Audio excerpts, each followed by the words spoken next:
He's a tugboat and a friendly tugboat too. A friendly tugboat too. For Theodore likes to do the things that friendly tugboats do.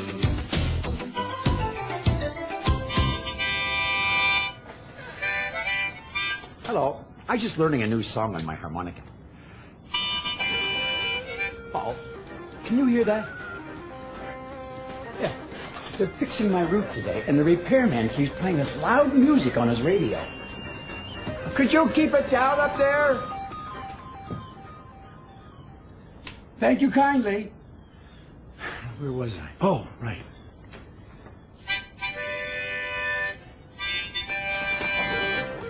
Oh, not again.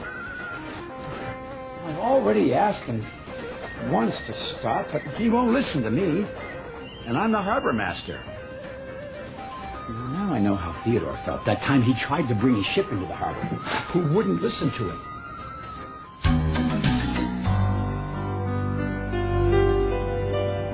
One fine morning, Theodore was on his way to the edge of the harbor.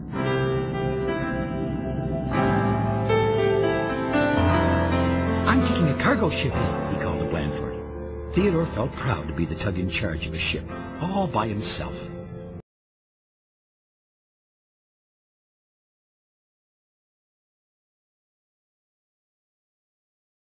"Oh, the tug to do it." Theodore smiled again, but then he saw the ship heading towards him. The ship looked kind of rough and scruffy.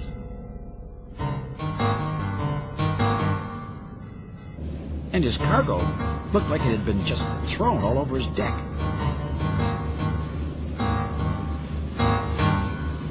Still, Theodore smiled his best welcome to the big harbor smile and floated out to meet him.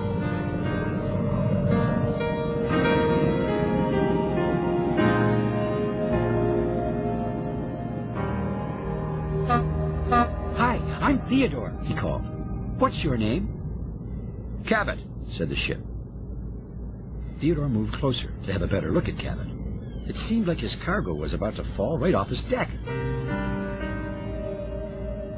"Was there a big storm out on the ocean?" Theodore asked. "No," replied Cabot. "Why?" "Well, your cargo was kind of messy," said Theodore, trying to be polite. "I like it that way," said Cabot. Theodore began to move her around to the back of Cabot.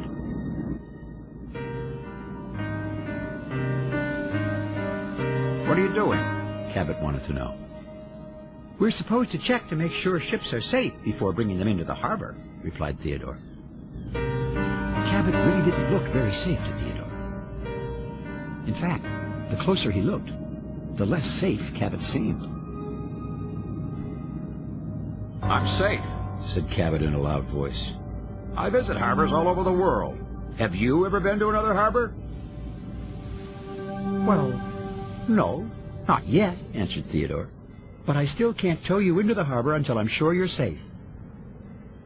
"You don't have to tow me in," interrupted Cabot, "because I'm going in by myself." Well, Theodore couldn't believe his eyes. Cabot cruised right past him, heading towards the big harbor.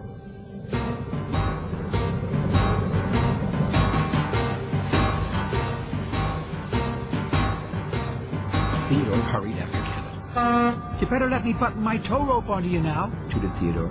"We're almost in the harbor." "I want to go in by myself," insisted Cabot. "It's very busy today," explained Theodore, still trying to be polite. "And you've never been here before." "I know how to go into harbors by myself," snorted Cabot. "But you can't dock yourself," continued Theodore. "It's not safe." "Well, I'm bigger than you," interrupted Cabot, "and you can't stop me." Cabot made a sharp turn and roared right past Theodore, swiping Bedford as he went. The little boy went spinning wildly off his spot. "Sorry about that, Bedford," called Theodore. "Are you okay?" Been better," said Bedford, sounding pretty woozy. Theodore carefully moved Bedford back to his spot. "That ship isn't so safe," said Bedford. "That's what I think," Theodore frowned, and set off after Cabot again.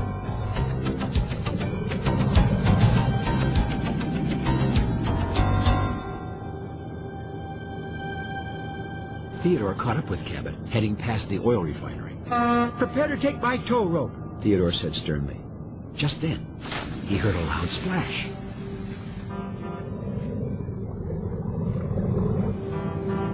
It looked like a piece of cargo had fallen off Cabot's deck.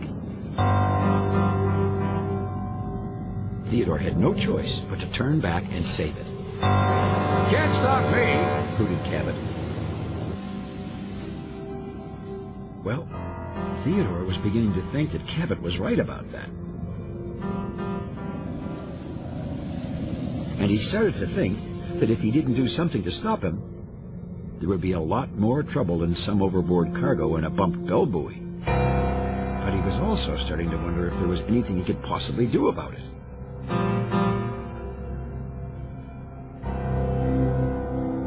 Theodore carefully tied the tank that had fallen off of Cabot to his side and headed after the ship again. A loud honk came from the other side of Willie's Island.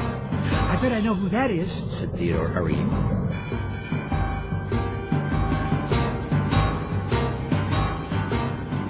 "He went that way," Bedford shouted.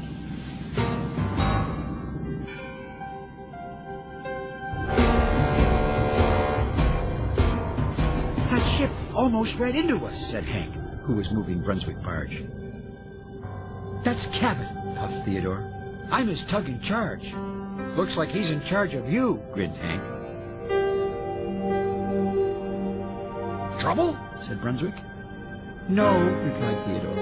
You see, Brunswick was always looking for thrills and chills. Suddenly, the harbor was full of honking and tooting. Sure enough, it was Cabot. This time he was weaving dangerously around the ferry twins.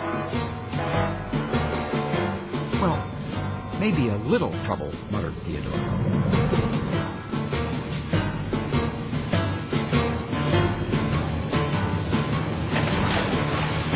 Can't stop me, little Tuggy, shouted Cabot, dropping more cargo overboard.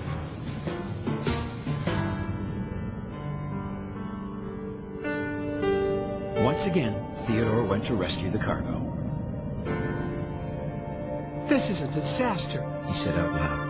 Theodore was feeling very discouraged. He had tried asking Cabot nicely to let him take him to his dock, but the ship just wouldn't listen. "How do you think I feel?" the small voice said. Theodore looked around for the owner of the voice. "Over here, said the voice. beside you." The tank was talking to him. Now, cargo was usually very quiet and well-behaved, never spoke up. "My whole job is just to lie still and stay on my ship, The tank continued. and I can't even do that." "It's not your fault," Theodore said kindly. "Cabot didn't put you on his deck properly.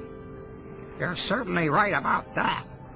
I'm supposed to be the tug in charge, but, well, he won't do anything I say," added Theodore. Theodore began to collect the cargo. He never does what any of us say, another voice called out. Now, more of Cabot's cargo was talking to Theodore. This time it was a big wooden crate. If you tell him to go slow, said the crate. He speeds up. "And if you tell him to tie you on tighter, he makes you looser," said the tank. Just because he's bigger than us, he thinks he can do whatever he wants, said a container. "He's too wild," said a small piece of cargo. My goodness, said Theodore. "He's just not safe," concluded the tank. Theodore was silent a moment. Cabot does exactly what you tell him not to do, he said slowly. That gave Theodore an idea. A great big idea. The cargo all gathered around.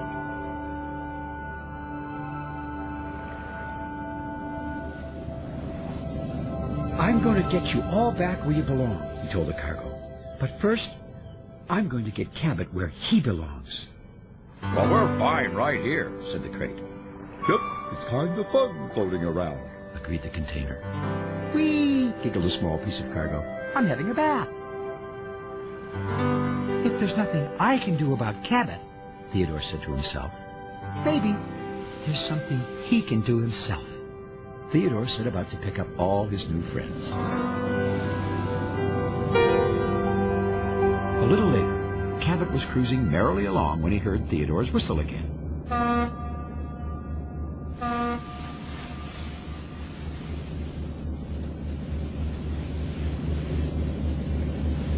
"Try and catch me!" shouted Cabot.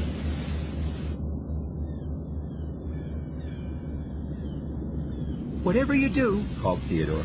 don't go to the sandy beach. "Where's this beach?" said Cabot.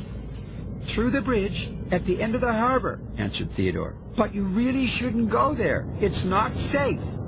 Well, sure enough, Cabot began to cruise right under the bridge. Just watch me. He shouted at Theodore. Cabot chugged on towards the sandy beach, honking his horn and roaring his engine. Theodore calmly headed after him. Slow, little tuggy-buggy, cackled Cabot. You can't stop me. I can, and I will, Theodore said quietly. Oh boy, oh boy, oh boy, oh boy, oh boy, said Bedford.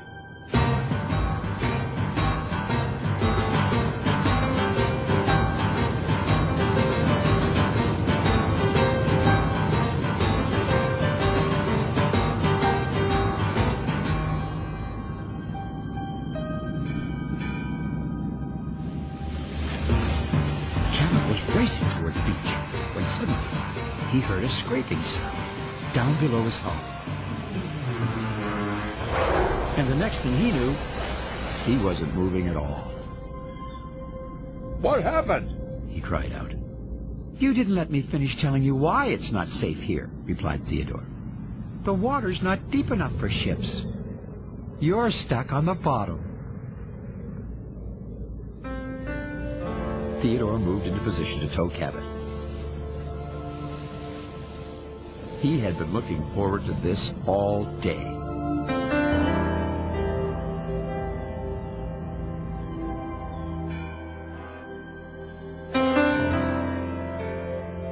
Pretty soon, Theodore got Cabot unstuck and towed him to his dock, backwards.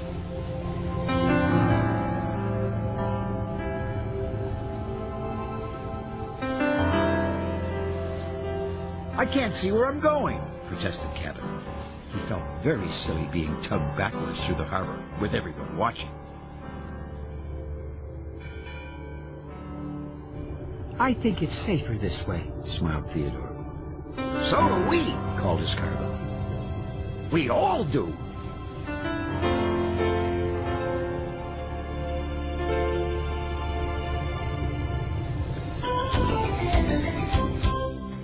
Cabot visits from time to time, and I must say, I think he's much better behaved now. Certainly better behaved than that roof repairman and this loud music. Oh, I think I know what Theodore would do.